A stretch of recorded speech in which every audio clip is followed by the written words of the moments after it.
ऐसा लग रहा है जैसे कि कोई पीछे पड़ा है आपके और आपके पार्टनर के संबंध के बीच, और अब वो सब कुछ खराब करके ही मानेगा, हाँ मेरे पति और मेरा संबंध टूट कर ही सांस लेगा, क्योंकि कोई गुंजाइश नहीं है। कैसे हो गुंजाइश? पति साथ दे तब ना हो गुंजाइश। पति यदि प्रेम करता है और थोड़ी सी गलतफहमी आ जाती है, तब ये होता है कि चलो तुम दोनों बैठकर मिलकर इस गलतफहमी का समाधान निकालो, जो बिगड़ गया है मामला उसको सुधारो। लेकिन यहाँ पति तो सुनने के लिए ही तैयार नहीं है, वो तुम्हारे पक्ष में 1% भी नहीं है। तो जो तुम्हारे पक्ष में 1% भी नहीं है, भला वो अचानक से तुम्हारे पक्ष में कैसे हो जाएगा? वो तुमसे प्रेम कैसे करने लगेगा? सास अलग पीछे पड़ी है तुम दोनों को अलग करवाने के लिए। यहाँ हर दिन कुछ ना कुछ हंगामा होता है, तो भला तुम्हारे पति और तुम्हारा रिश्ता कहाँ जा रहा है? कैसे ठीक होगा? कैसे सब कुछ अच्छा होगा? तुम्हें कुछ नहीं पता चल रहा।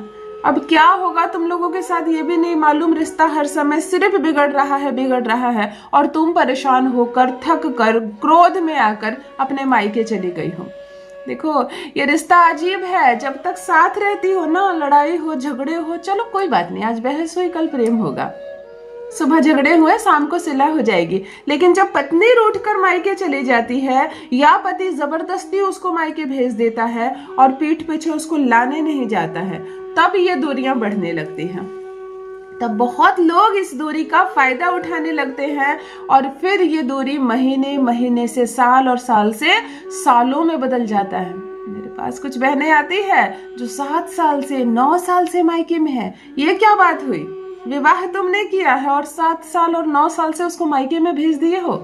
जीवन के जो सुनहरे पल है, सुनहरे आनंद है, प्रथम नई शादी के बाद जो खूबसूरत से पल होते हैं, जिसमें तुम दोनों एक दूसरे को प्रेम करते हो, समझते हो, तुमने तो उसे ही खो दिया। इतने सारे साल उसने बिता दिए, उम्र का एक दौर उसने खो दिया तुम्हारे चक्कर में। अब तो समझो, अब तो ले आओ उसको अपने पास। अब तो वो प्रेम की हकदार है, अब तो वो शादी की हकदार है, अब तो वो सम्मान की हकदार है। मेरे कुछ भाई इतने दूसरों की बात में आ गए हैं कि मेरे पास खुद आकर पूछते हैं कि दीदी मेरे पत्नी से मेरा संबंध टूट सकता है क्या? कुछ ऐसा उपाय बताइए कि वो मायके गई हो फिर लौट कर ना आए। मैं उसको उठकर जाने के लिए कह देती हूँ कि वो मायके चली गई है, तुम अपने घर चले जाओ, कोई समाधान नहीं है मेरे पास। पीठ पीछे रिश्ता तोड़वाने के लिए भी आते हैं कुछ भाई। कैसी शादी तुमने की? क्यों तुमने शादी की? तुम कुंवारे ही रहते तो अच्छे थे, सुंदर भी लगते तुम, रिश्ता तुम पर शोभा नहीं दे रहा। शादी तुमने उस कन्या से किया, उस लड़की से की, और पूछ रहे हो अपनी माँ से कि रिश्ता कैसे चलाए। पूछ रहे हो अपने दोस्तों से कि अब आगे क्या करना है। पूछो उस लड़की से कि अब आगे क्या करना है। तुम दोनों बैठो, बातें साझा करो, ये रिश्ता फिर से जुड़ेगा। अरे वो प्रेम देगी तुमको, वो अपना जीवन निछावर कर देगी तुम पर, और तुम्हारा जीवन सुख से और आनंद से कितना भर उठेगा। तुम गालियां दे रहे हो उसको, बदतमीजी कर रहा है तुम्हारा पति, यहाँ भी हंगामा करता है और तुम्हारे मायके जाकर भी हंगामा करता है। तुम्हारी इज्जत कहीं नहीं रखता है, सड़क से लड़ाई शुरू करता है और लड़ते लड़ते घर तक आता है। गालियां तुम्हें देता है तो आवाज इतनी ऊंची रखता है कि मोहल्ले का एक एक आदमी सुने। तुम्हारा पति तांत्रिक के पास भी चला जाता है इस रिश्ते को तोड़ने के लिए। ऐसे पति भी मिले हैं मेरी बहनों को।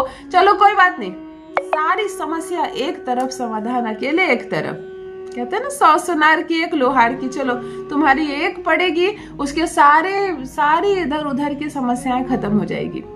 जो पति बात नहीं करता है वो तुमसे दिन रात बात करने के लिए तड़पेगा, दिन रात तुम्हारी गुलामी करेगा, दिन रात तुमसे प्रेम करेगा, छुप छुप कर तुमको देखेगा। पूर्ण रूप से रहेगा तुम्हारा पति तुम्हारे वश में। कर लो आज एक अद्भुत चमत्कारिक प्रयोग, जान लीजिए प्रथम मैं कौन हूँ। नमस्कार दोस्तों, मैं हूँ खुशबू सिंह। बहुत स्वागत, बहुत अभिनंदन करती हूँ आप सबका अपने YouTube चैनल ज्योतिष ज्ञान में। कैसे हैं आप और घर में सब कैसे हैं? मेरे कमेंट सेक्शन में जय माता दी, हर हर महादेव अवश्य लिखें, अपनी खैरियत मुझे जरूर बताएं। पढ़ती हूँ हाथ की रेखाएं, पढ़ती हूँ जन्म कुंडली, और आप कुछ न कहें तो आपका चेहरा भी पढ़ लेती हूँ। करम है, कृपा है ऊपर वाले की, प्रेम है आप सबका। जुड़िए ज्योतिष ज्ञान चैनल से। जो भी नए भाई बहन चैनल पर पहली बार आए हो, मेरे वीडियो को पहली बार देख रहे हो, मुझसे प्रथम बार मिल रहे हो, चैनल को सब्सक्राइब करिए, मेरे परिवार का हिस्सा बनिए। दिल नहीं टूटने दूंगी, एक भी घर नहीं टूटने दूंगी। जो नहीं मिला है आज तक, जो मान सम्मान, जो प्रेम जिसकी हकदार है आप, अब वो सम्मान आपको मिलेगा, वो प्रेम मिलेगा। जो पति पसंद नहीं करता है आपको, वो दीवाना हो जाएगा आपके प्यार में, एक तड़प जागेगी उसके मन में। जितनी भी नकारात्मक चीजें, गलत बातें उसको बताई गई है, सब दिमाग से निकल जाएगा। चलो उन बहनों के लिए जिनका विवाह नहीं हुआ है अब तक, जो प्रेमी तड़प रहा था तुम्हारे प्यार में, तुम्हारे एक फोन कॉल आया इसलिए रात भर वो सोता नहीं था, आज तुमको फोन पर ब्लॉक कर रहा है क्योंकि शादी के बाद जो छेड़ दी तुमने।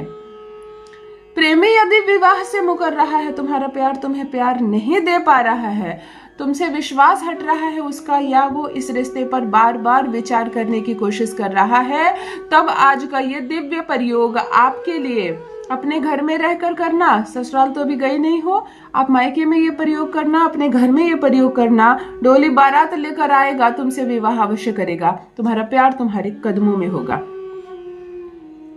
मंगलवार के दिन ये प्रयोग करना। एक छोटा सा मिट्टी का चुक्का चाहिए। चुक्का आप लोग क्या बोलते हो? छोटी सी बर्तन, मिट्टी की। चावल बनता है ना घर में, पतीला कैसे होता है स्टील वाली, वैसे ही आकार की छोटी सी मिट्टी का, हमारे साइड चुक्का बोलते हैं। छोटा सा मिट्टी का घड़ा ले लेना, ये तो ना छोटा वाला, खिलौना जैसा, आसानी से मिलेगा, परंतु यही लेना है तुम्हें। ऐसा नहीं कि धूपदानी ले लेना, कोई पात्र ले लेना, यही इसका जो आकार होता है ना वो बुद्ध होता है, इसीलिए बोल रही हूँ। एक छोटा सा मिट्टी का घड़ा, लेकिन छोटा।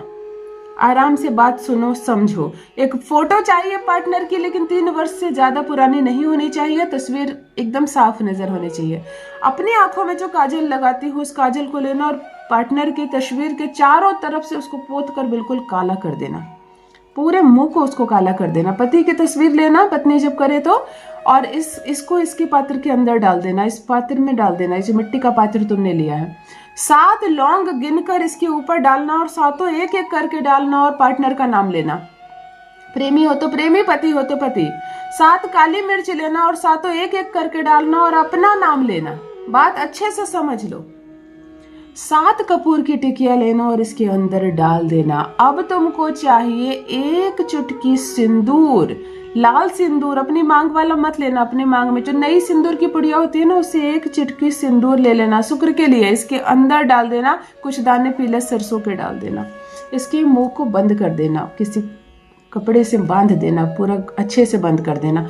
खड़ी धूप में रखना, बिल्कुल मंगलवार को बैठ जाना एकदम कड़ी धूप में, सूर्य बिल्कुल प्रकाशित रहे। इस घड़े को अपने बाएं हाथ में रखना, दाहिने हाथ से इसके ऊपर ऐसे कवर करना ढक्कन। आंखें बंद करना, पार्टनर की अनुभूति करना, उसको देखने का प्रयास करना और जो भी नेगेटिव बातें वो कर रहा है उन बातों को सोचना। आज हर नकारात्मक चीज समाप्त हो जाएगी। आज से वो मेरी हर बात मानेगा। आज से हर वो चीज होगी जो मैं चाहूंगी और ये रिश्ता मेरे मुताबिक आगे चढ़ेगा। ऐसी चीजों को सोचना, बार बार स्मरण करना, अपने सामने रखना, कपड़े का मुंह खोलना, घड़े का मुंह खोलना और इसमें आग लगा देना। जो कपूर की टिकिया अंदर डाली उसमें से 1 टिकिया कपूर निकालकर जलाकर उसको अंदर डाल देना। ये सब धधक कर जल उठेगा। पति की फोटो हो, लौंग हो, काली मिर्च हो, सब जलने देना, वहीं बैठना सूर्य के प्रकाश में। ये जो कपड़ा मुंह पर बांधा था तुमने, उसको जलाने की आवश्यकता नहीं, वो इसका भाग नहीं है। जब संपूर्ण जल जाए, ये पात्र ठंडा हो जाए, तो इसमें राख बचेगी जो उसको कलेक्ट करके रख लेना। 21 दिनों तक इसी राख का तिलक लगाना अपने माथे पर, इतना हल्का लगाना कि किसी को दिखाई ना दे, कोई टोके रोके नहीं तुम्हें कि ये क्या है। बस हल्का सा ऐसे तिलक लगा लेना। 21 डे लगाना, जो बच जाए जल में डहा देना। इन 21 दिनों के बीच वो चमत्कार होगा जो 21 महीनों में नहीं हुआ, 21 सालों में नहीं हुआ। अगर आपकी उम्र ज्यादा हो गई है, बच्चे बड़े हो गए और अभी भी आपको लग रहा है कि पति अवहेलना करती है, आपके पति आपको सम्मान नहीं देता, प्रेम नहीं देता, तब भी आप ये प्रयोग कर सकते हैं। हर बात मानेगा, ये पति से बात मनवाने वाला उपाय है। अपना अनुभव मेरे साथ भी अवश्य साझा करें।